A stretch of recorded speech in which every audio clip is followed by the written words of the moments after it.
Hello world! Hello everyone! Kumusta po kayo ngayon? Maraming salamat sa Diyos sa inyo pong lahat.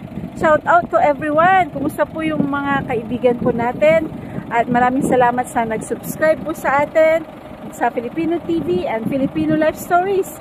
Maraming salamat po sa inyong lahat sa suporta. Dito po tayo ngayon sa Angalakal River. Yan o. Oh, ang daming ang dami pong kalabaw po dito.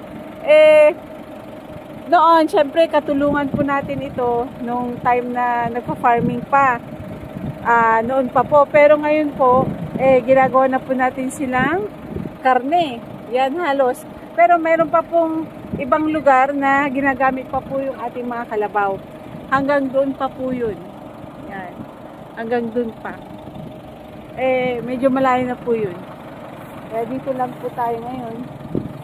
Hinahanap ko po yung ating caretaker dito na kaibigan po natin.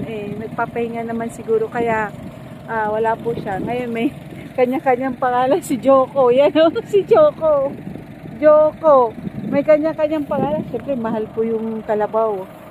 Miss nyo na po bang umuwi ng Pangasinan? Dito po sa Mangaldam, Pangasinan, Embarcadero Bridge po ito. Mga kababayan ko sa Amerika, hello po.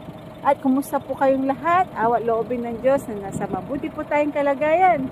At kahit na po may mga sakuna po tayo nararamdaman, syempre basta ang kapiling po natin ang ating Diyos at panalangin, pananampalataya sa Diyos at kailangan po natin palagi. Yun po hindi po natin dapat kalimutan. At hindi pa po tayo nakarating doon pero makakarating din po tayo doon. Nahanap po natin yung flood control, no? Meron po, pero bahala na po ang Diyos at manalangin po tayo sa ating pagbabago sa ating gobyerno. At lahat po yun, meron po tayong kalutasan sa panalangin sa ating Diyos. At lahat po, syempre, hindi po maliligtas sa batas ng tao at batas ng Diyos, lalo na po. At maraming salamat po sa inyong lahat.